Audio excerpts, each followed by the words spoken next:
明月给了他似有冰霜凝结的眼神，而明九王却是满不在乎。他的笑声如洪钟般在空气中回荡，充满了揶揄和戏谑。在这神明三王之中，明月与明九王的关系最好，平日里他们之间的打闹与嬉戏总是显得格外放纵不羁，无拘无束。然而在距离极其遥远的世界中，这里的天地一片混沌，仿佛万籁俱寂的虚空。在这死寂中，却有一个巨大的黑色漩涡，如同来自世界深处的毁灭之眼，无止境地旋转着，吞噬着这方世界的所有能量与光明。它像是一个贪婪的怪兽巨口，将这方世界的生机一寸寸地蚕食殆尽。世界在颤动，大地在哀嚎，而在漩涡之中，竟是有着一道身穿漆黑神袍的身影站立其上。这道身影的面容隐没在阴影之中，但从他那微微上扬的嘴角，可以窥见一丝得意与享受。他仿佛是黑暗中的主宰，对这世界末日的景象感到万分的愉悦。随着这方世界的能量被不断抽取，世界的毁灭进程加速，山河破碎，星辰坠落，生命在这场吞噬中无声消逝。轰！终于，在一声震天动地的世界崩裂声中，这个世界的所有生机都被熄灭了，只留下了一片死寂和那道漆黑的身影，站在无尽的虚空中，似乎在欣赏着自己创造的毁灭艺术品。他伸出自己的手，轻轻一挥，一道由世界精气凝聚的光团浮现在其手掌心。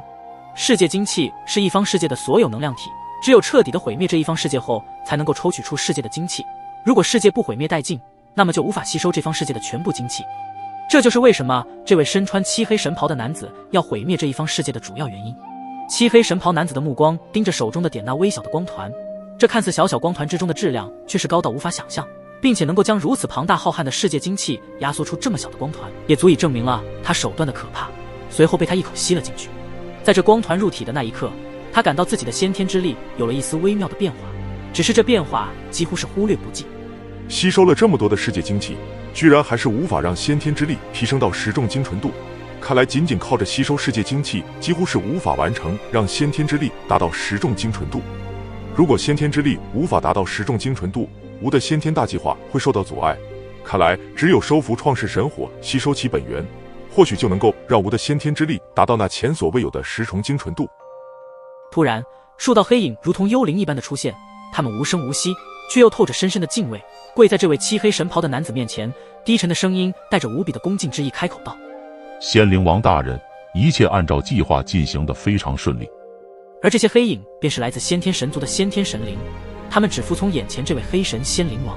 黑神仙灵王并没有回答，只是静静地享受着刚刚这个世界的毁灭余温。他身上的漆黑神袍随着阵阵微风轻轻摆动，仿佛在诉说着他的实力与恐怖，仅仅一瞬间就将整个世界的所有能量生机毁灭，只留下了一片死寂与黑暗。这便是属于他先天大计划的一步。哈哈哈，很好，吾的先天大计划又离成功也不远了。黑神仙灵王的笑声如同深渊中的回音，久久不散。他的眼睛闪烁着绿色的幽光，似乎能透视人心深处的恐惧。紧接着，一根漆黑如墨的舌头在自己的唇边游走。对了，创世神火有消息了吗？一道阴沉恐怖的声音传出，温度骤降至0点。数道身影伏地跪拜，他们的身体因恐惧和这低温的影响下而颤抖，仿佛随时都会化作尘土，随风而去。黑神仙灵王的声音再次响起，低沉而充满威严。创世神火，那可是能颠覆世界的神物，他的消息至关重要。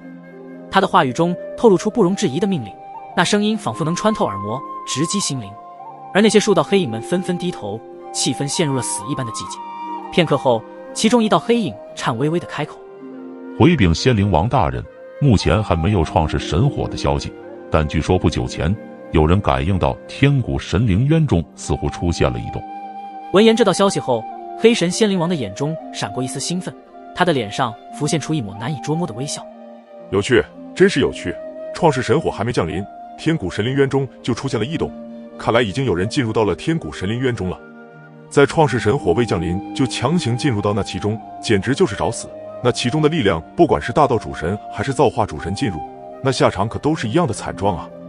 说着，黑神仙灵王的手掌缓缓抬起，一团黑色的能量在其掌心凝聚，化作一颗颗幽暗的珠子。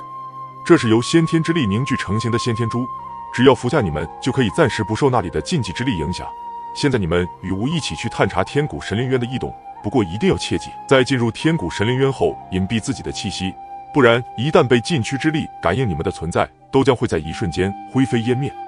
仙灵王的声音中带着不容置疑的命令与提醒。是，仙灵王大人。黑影们急忙领命，立马服下黑神仙灵王给予的先天珠。天谷神灵渊，天谷禁区，吾倒要看看这个所谓的天谷禁区中究竟是什么东西，引起了异动。黑神仙灵王的声音在黑暗的虚无中回荡，宣告着他的野心与计划正缓缓展开。万古神灵大陆，一处死寂之地，这是一片被诅咒的天地，沉寂在无尽的光明与黑暗之中，形成了不是很明亮也不是很黑暗的特殊世界。这里的环境恶劣至极，没有任何生命的气息，只有死寂与毁灭的气息在这空气中弥漫。苍茫的地表裂开无数道漆黑的伤口，仿佛是天地初开时就已经留下的疤痕，不断有黑色的死气从中渗出，它们如活物般游移，贪婪地寻找着可以吞噬的生命体。在这充斥着压抑的死气的世界，偶尔传来的风声都带着令人窒息的死亡味道。在这片被遗忘的死寂天地中，死气如同一只无形的手，伸向任何一丝可能存活的生命迹象。那些由死气凝聚成的怪物在这光与暗的天地中翻滚，它们的形态不断变换，仿若噩梦中的幻影，等待着不知何时会到来的生命猎物。轰隆！突然一声巨响撕裂了这片死域的宁静。距离这一方充满死气的世界边缘，那里的空间像是被一股无形的巨大力量撕扯，露出了一道巨大的空间缺口。这道突如其来的大动静对于这方死寂世界上的那些死气怪物来说，无异于猎物的召唤。那些死气怪物们仿佛是地狱中逃脱的恶鬼，他们的眼中闪烁着疯狂与狂暴的光芒，他们的身体在雷电的闪烁中快速穿梭，宛如幽灵般在空间裂缝中穿行，速度之快几乎达到了光的极限。他们开始疯狂地向那死寂世界的边缘聚集，试图要吞噬掉那意外出现的生命体。伴随着刚刚那道巨大的空间巨响，一个庞大的黑洞在死寂世界的边缘虚空中显现，黑洞的边缘格外的扭曲变形，如同一只张开血盆大口的怪物巨嘴，撕咬着这里的一切物质。紧接着，从那扭曲的巨大黑洞中，几十道身影被吐了出来，他们的衣衫褴褛，满身伤痕，每一个呼吸都像是在与生与死之间抗争。这些身影的脸上苍白无比，生机之气都变得非常弱小，就像是一处可破的气球，奄奄一息。他们就仿佛刚刚已经经历了生死，又从生死的边缘坚持着自己最后一丝生存的意志，从这黑洞中走了出来。这几十道身影如断线风筝般从天而降，轰然地坠入尘世。他们的降临无声却震撼，下方的地面震动，尘土飞扬，仿若一场突如其来的末日一般。随着这些身影的重重坠落，滚滚浓烟瞬间弥漫在他们所在的空气中，仿佛大地都在叹息，因为在他们坠落的刹那，周边的空间都带着一丝凝固。而在死寂世界中的那些以光速飞来的死气怪物，他们此刻露出恐怖的表情，仿佛是对生命体的极度渴望。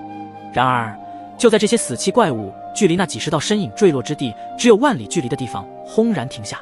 并且发出了一股剧烈的撞击声。在他们的面前似有一道透明的障碍，如同牢不可破的壁障，挡住了他们对这些生命体的贪恋。而这里便是死寂世界与外界连接处的边缘地带，只不过在这里存在着一股坚固无比的透明壁障，挡住了死寂世界中的那些死气怪物。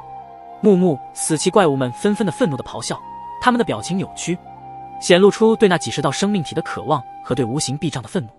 死气怪物们虽在疯狂的咆哮，却依旧无法逾越那层透明的障碍，他们的愤怒与无力交织在一起，形成了一幅震撼人心的画面。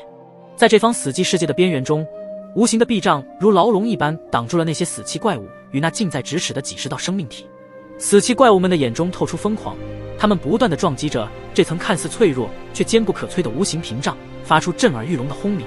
随着这些死气怪物的气息不断的高涨，空气中也逐渐的弥漫出一股压抑而又绝对死亡的气息。每一次的撞击都伴随着死气怪物们愤怒的全力嘶吼，就仿佛要将这层阻挡他们的屏障给撕裂开来。他们在这死寂世界中已经很久见过生命体来到此处，而如今终于感应到了几十道生命体的出现，潜藏在他们体内的意识就像是疯了一样，渴望得到生命体来滋养他们。